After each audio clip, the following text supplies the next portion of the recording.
Hi, I'm Stacy, and I'm here to review with you the information you need to pass the Med Recertification test. As a reminder, the Med Recertification test is due by June 30th, so please make sure you get it done. To start off, I just want to remind you that we have the Med Procedure Manual.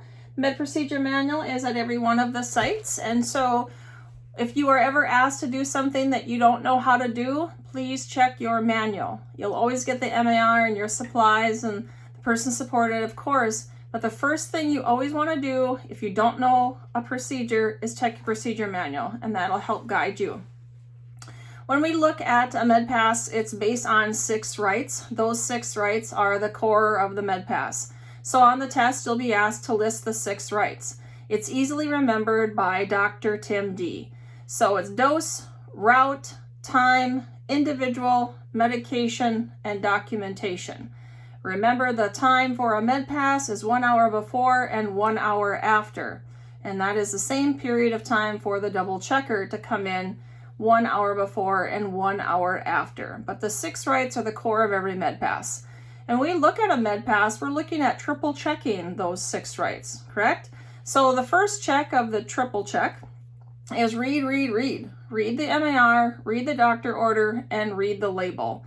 And I know that some people are using Dispel packs and healthy packs and bubble packs, but no matter what the label is, creams, eye drops, it's read. Read the MAR, read the doctor order, read the label. And you do that for all of the meds involved in the MedPass. The second check of the 6 rights is read, punch.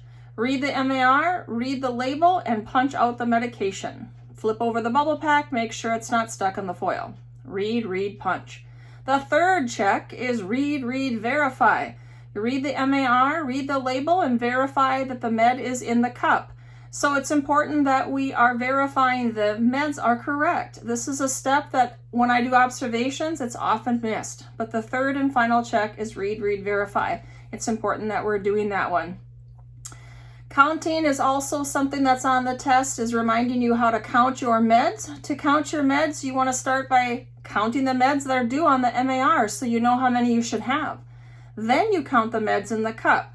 And third step is to verify that med count is accurate. So count the meds due on the MAR, count the meds in the cup, and verify that they are accurate. When we look at documentation, that's also on the test. It's important that you document correctly. Documentation is the number 2 error in our company. The number 1 error in our company is omission, but the number 2 error, usually, those two kind of vie for first and second. But documentation is our number 2 error in our company, so I just want to focus on that procedure with you. When you are documenting, remember they have to swallow the meds first. You can never document before they have taken the meds. So when you are documenting, hold a black pen in one hand and the label in the other. The label can be a cream, eye drops, bubble packs, but it has to be a label. So black pen in one hand, label in the other. The next step is to document on the MAR. The MAR is your legal document, so you want to be documenting on the MAR first. So you initial the MAR. Then you document on the bubble pack, and then you pull the clip. So MAR, bubble pack, clip. And never pull a paper clip unless the documentation is completed for the MAR and the bubble pack. So document on the MAR, document on the bubble pack, and pull your paper clip. So those are the things that you want to do. There's something else. We've sent out the medication double check guide. This is a pink laminated medication double check guide. I gave it to all the nurses a long time ago. Every one of the sites should have it. If you don't, please check with us and we'll get you one. But the medication double check guide can help you with your documentation by focusing on the dated column. You can focus on the dated column both horizontally and vertically to make sure that you have passed your medications correctly and you've documented your medications correctly. When we look at documentation, there's always the process. If there's something that has to be explained on the back, you circle your initials and you explain it on the back of the MAR. So a variety of things could happen if you came across a situation where meds were contaminated. Of course, you'd have to check your procedure. But when you document that, you'll be circling your initials on the MAR and you'll explain it on the back. If medications are held because somebody's going to lab and they're not going to take their meds within the MedPass time frame, circle your initials, explain on the back. If you've called for a medication extension, of course you call for them before the MedPass time frame is up. But if you call for medication extension and you're given that, you circle your initials and you explain on the back. If there's a PRN, you circle your initials and you explain on the back. If something different that's happened in the MedPass, you circle your initials, and that's what you would come across with that. Of course, when we look at MedPasses, we want people supported to be involved. It is their MedPass. We give them utmost respect. And we also want to be looking at active supports and teaching for independence and anything that we can do to get them involved. Always give them 8 ounces of water at every MedPass. Also, when you're passing medications, keep in mind med education. You should be able to tell that person supported the name and the purpose of the medications. No one asks you to be a pharmacist or a doctor, but you should generally know the meds that you are passing and why you're passing it to them. Personal outcome measures also play a big role when it comes to a MedPass. Personal outcome measures, you all know those very well. We are always trying to provide the right support to meet the outcome. But when it comes to personal outcome measures, having people be safe, people are respected, free from abuse and neglect are all important. So all of the personal outcome measures are important to a MedPass. And yes, some medication errors can be A&E, which is abuse, neglect, exploitation. If the medication error is putting the person served at risk or they're at harm, we have to call that into the A&E. So that is possible, yes. Of course, for the person supported, this is an opportunity to teach infection control. Critical that we're washing hands and using hand sanitizer, both the staff and the person supported. We have a lot of infection control practices. You're washing off the counter, putting a paper towel down, but always make sure that a person supported is offered hand washing or hand sanitizer prior to a MedPass, as well as you have that responsibility yourself. Of course, we just want to make sure that we follow the procedures every time. Please don't take shortcuts. You'll be fine if you actually follow the MedPass procedure as assigned. When the MedPass is over, the double checker should step in next. So the MedPasser is done with their MedPass and the double checker comes in. The double checker is an extremely important part of the MedPass procedure, really. They're a second set of eyes. They will make sure that we double the chances of the MedPass to be accurate. The double checker is going to look at the MAR and they're going to look at the bubble packs, make sure that the right meds have been passed, the correct amount of meds have been passed, and they're just ensuring that safety. It's really important that MedPasser does their job and that the double checker does their job. Keep in mind, the MedPass is an hour before and an hour after, and the double checker has an hour before, an hour after. It's the same exact MedPass time frame.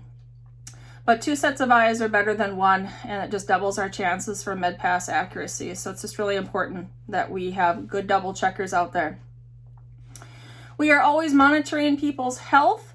Monitoring people's health means you know how to do vital signs, and everybody out there should be able to do the vital signs using the equipment that's at your site. If you don't know how to do that, please call and ask us and we will help you. But complete your vitals as assigned. All people get their vitals taken by the 5th of every month so that we have a monitoring system in place. Some people have their blood pressures and weights done weekly. And if that's the case, then complete them as assigned and record them on the MAR or the treatment sheet, depending on the site that you're at. Entering them into Therapy, so we have off-site monitoring. But it's really important that you report if you see something that's out of range. If a blood pressure is too high or too low, if you have a weight that's even 5-pound difference than the last weight from the month before, it has to be reported to the dietitian. It's really important that we have a good set of monitoring in place, and that is great for people's health. So you have to report to the dietitian if there's a 5-pound weight difference from the previous month. Also, when you look at PRNs for people supported, you just need to know how to do that procedure. Again, look at your procedure manual if you have a question on that. But when we look at a person needing a PRN, first and foremost, we always are giving comfort and we're checking their standing orders to see what they can have. And the second thing, and this is on the test in a numbered form, so the first is to give comfort and check your standing orders. The second is to check to see that that med is not expired. You cannot go forward if that med is expired. So the second is check for expiration. The third is to write it on the MAR. If you write it on the MAR, you don't know how, you check your procedure manual. The fourth thing is to administer your medication. And the fifth is to recheck your person supported in 30 to 60 minutes and record the outcome on the back of the MAR. We are always looking for ways to prevent medication errors, of course. Prevention of medication errors is one of the key factors in all of our jobs. We're always looking for that. If you were to discover a medication error, you have to call nursing. We all have cell phones and we will be responsive to you. We're looking at risk management and making sure people supported are safe. That staff, of course, cannot pass medication until they meet with nursing. And when we look at each error, of course, we're going to review what happened and what caused that error. But most importantly, we want to know how we can prevent it. So we have staff do a plan of prevention to avoid medication errors in the future. And let me tell you, medication errors are great teachers for the future, and we've learned a lot from medication errors, and they can make you a stronger med passer. So when you walk out of the door of nursing, you'll be Med Recertified. We will help you to feel more confident in your med pass. But of course, there's a question on the test about that, and a staff isn't Med Certified until they meet with nursing and complete all the training that we ask you to complete so that you have all the information to be a strong med passer. Some other things about med error prevention: we always want to have med passes in a private location that are limited or no distractions at all. There's a sign to put out, sign med pass in progress, has to be up on the door. No cell phones, no walkie-talkies, no earpieces in. That helps for limiting distractions. You always want to read your nursing notes and initial those nursing notes so that you know that you understand all the current changes, be aware of the current status and any changes, and look at all of the MARs for each person supported. Don't assume the meds haven't changed. Assume they have changed. Just look at all the MARs, paperclip your next med pass, be organized, and know what meds have to be passed for what person supported. We always want to look to make sure meds are reordered on time. So there's a 7-day supply. Check to make sure it's been reordered. Whatever the process is for your department, if it's a fax, if it's a call, just make sure it's reordered. Check the extra med supply. Just make an effort to ensure we have the right amount of meds for people. And if a cream or eye drops have to be ordered, then do that when it's half full. Paperclip your med passes, so your next med pass, so that you're aware of what needs to be. Make sure those paper clips are on accurately. We've had some errors happen when people don't put the paper clips on accurately. You always want to look at the MAR and the bubble pack prior to any med pass. We have had a couple times where the meds, like a 4 o'clock med was a double dose because the 4 o'clock 8 to 4 person thought they were going to pass it, the 4 to 10 thought they were going to pass it. So it's just really important that you look at the MAR and the bubble pack prior to passing any medication so we avoid double doses. Meds should be a part of every shift exchange. That's also extremely helpful so that everybody is aware of meds and we don't miss any of those meds. Omission is our first error, top error in our company, so meds a part of every shift exchange will help. Of course, you want to take your time, slow down, avoid rushing. If you have to call for a med pass extension, do that. You can call us nurses prior to the med pass time frame being over. Just call us and say, we're not going to get them done on time. Please give us some extra time. Yes, we can help you. We can help you create an environment that slows down and gives you the right amount of time. You always want to follow the med pass procedure. There isn't any other secret here. It's following the procedure as it's assigned to you and in the procedure manual. You can always review your own med pass. That's always a good thing. But get a double checker. You should always have another med certified staff be the double checker, and how important that it is. So I just want to thank you for taking the time to review the information. You are going to do fine. The Med Recert test is online. You can just click the link. It's a SurveyMonkey test, and I know you guys are going to do fantastic. If you have any questions, please let us know. All right, thanks and have a great day. Stay healthy, stay safe. Thank you.